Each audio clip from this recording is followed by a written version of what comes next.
Et bonsoir, belle âme, j'espère que tu te portes bien. On se retrouve, comme promis, pour ton soin. Donc, première belle âme qui a fait le premier choix. Donc, tu avais eu la marraine fée et le 5 de cœur.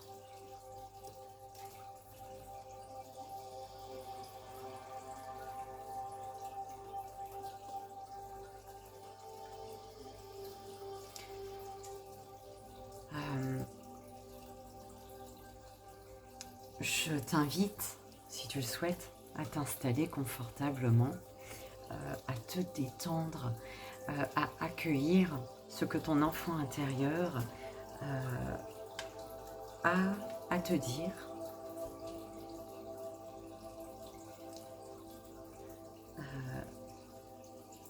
Sois persuadé que tu retiendras, que ce qui résonnera sera simplement résonnera parce qu'il est juste et bon pour toi de raisonner. D'accord? Donc, fais confiance aux énergies.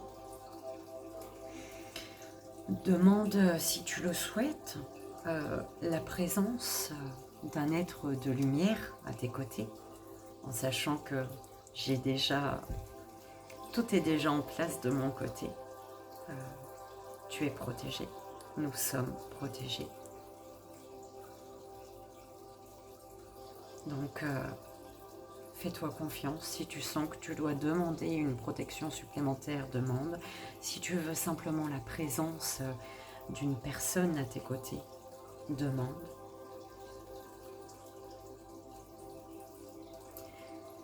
Et apprécie, souffle, détends-toi.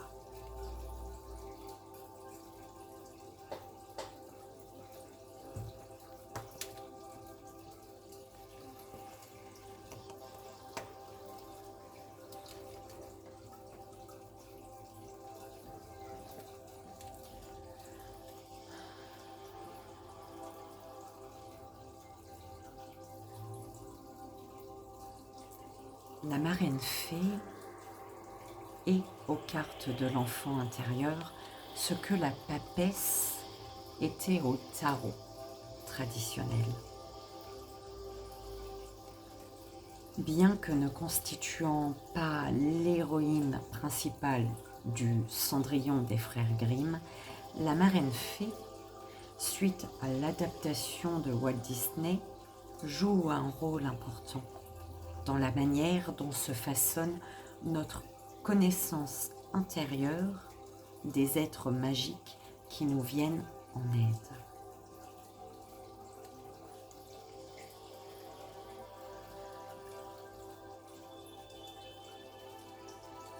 Plusieurs ballades folkloriques désignent la reine des fées comme la reine des cieux. Les contes de la mythologie gauloise dénommaient les fées les mères ou bien bénédiction de la mère.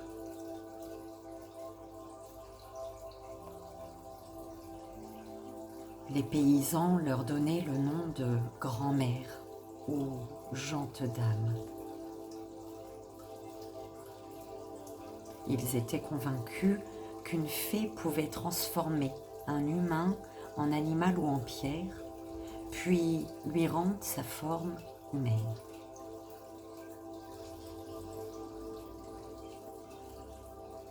Tel est exactement le type d'enchantement qui a lieu dans Cendrillon. Les animaux se transforment en aide humaine jusqu'à ce que l'enchantement prenne fin aux 12 coups de minuit.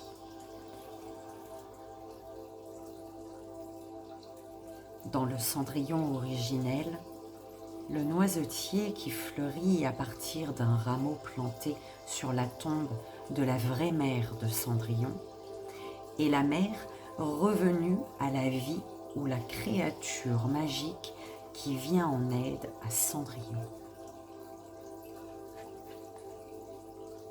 La légende du rameau de noisetier, selon les frères Grimm, met en scène la mère de Dieu, partie chercher des fraises dans les bois pour nourrir l'enfant Christ.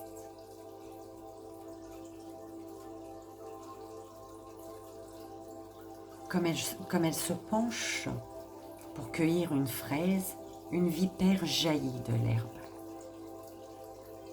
La mère de Dieu s'enfuit et se cache derrière un noisetier.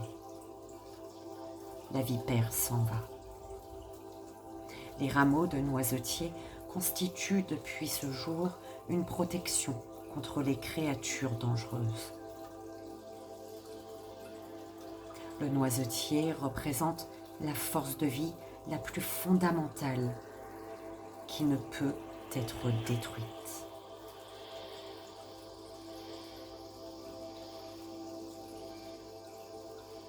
C'est la force protectrice qui peut être plantée et prendre racine dans chaque âme humaine. Chacun de nous porte en lui sa papesse ou sa marraine fée. Et c'est dans les replis les plus profonds de notre psyché que nous l'honorons.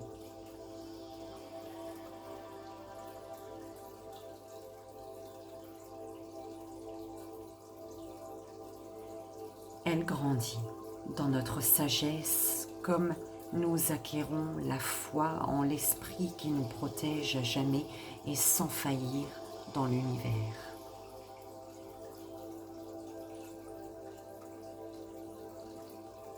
Dans l'ancien tarot, la papesse est l'initiatrice, celle qui enseigne les mystères, qui détient les clés de notre sanctuaire intérieur, notre sagesse innée, notre intuition foncière, notre pieuse révérence envers toute la vie.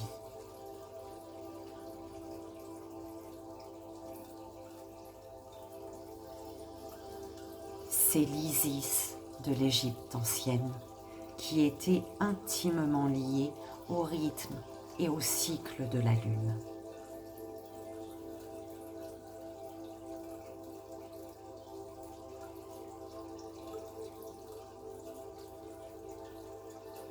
La marraine fée est une enchanteresse, l'une de ces mères saintes et sacrées des anciens mystères. Elle nous apporte ce que nous croyons ne pas savoir ou ne pas pouvoir obtenir ou n'osons pas exprimer.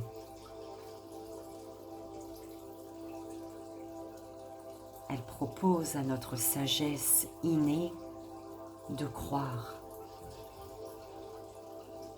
qu'il s'agisse de miracles, de magie ou de notre intelligence divine. Elle nous fait don des présents de l'esprit, un guide intérieur et l'amour universel.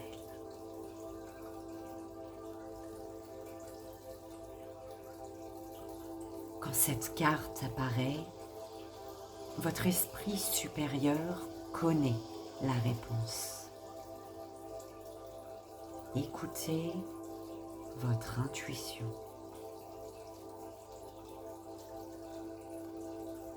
Cultivez votre foi. Soyez emplis de compassion pour les enfants du monde et pour ceux à qui la force spirituelle fait défaut.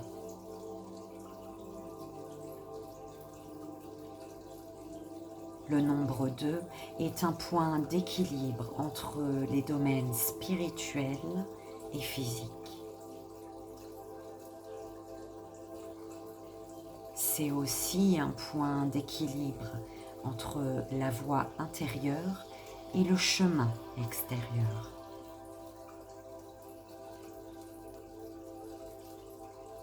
Deux est un nombre émotionnel, empreint d'une profonde sensibilité. Dans les périodes de crise, les temps de besoin, deux marraines fées prépondérantes peuvent se présenter, celle du magicien d'Oz ou de Cendrillon.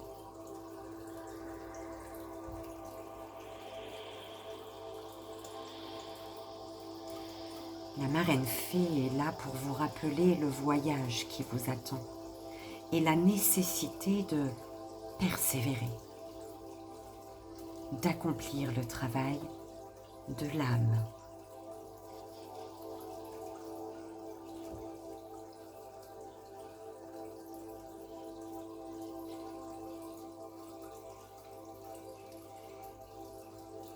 Le 5 de cœur.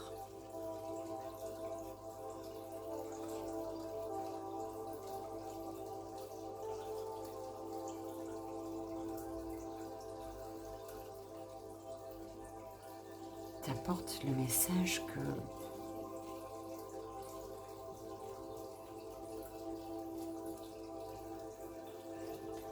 nos heures les plus sombres s'accompagnent souvent d'un besoin de calme et de repos, représenté par cette carte. Sur cette carte, par les tortues, l'océan paisible et le croissant de lune.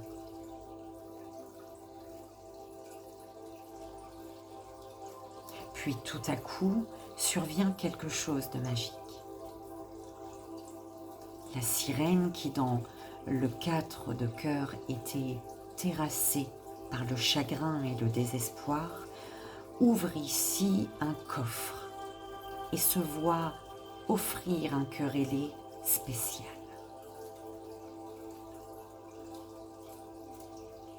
Elle contemple le pentagramme en or qui se trouve au centre de ce cœur, symbolisant son étoile cosmique qui la guide depuis les cieux en vue d'une nouvelle initiation. De tous les symboles ésotériques, le pentagramme est le plus vénéré. Selon la tradition, il représente la perfection de l'humanité. Le pentagramme peut opérer comme une protection spirituelle et est lié au sens mystique du nombre 5.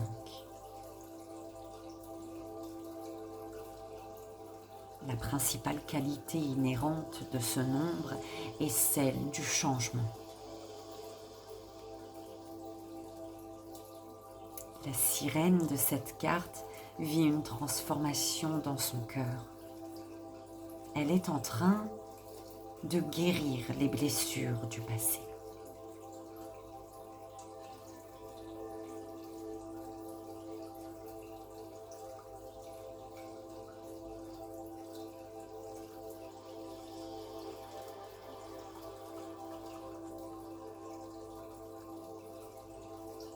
Quand un changement survient, et plus particulièrement encore s'il concerne le registre émotionnel, nous nous sentons souvent perdus et vulnérables. Les changements qui se produisent actuellement dans votre vie sont guidés et protégés par le sceau de l'étoile d'or qui se tient au centre de votre cœur. Cette étoile est votre soi supérieur.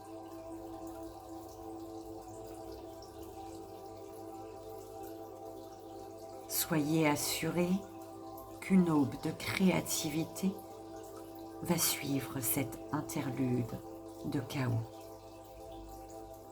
Ne vous laissez pas abattre. Attendez-vous à un renouveau d'amour, aussi bien personnel que divin.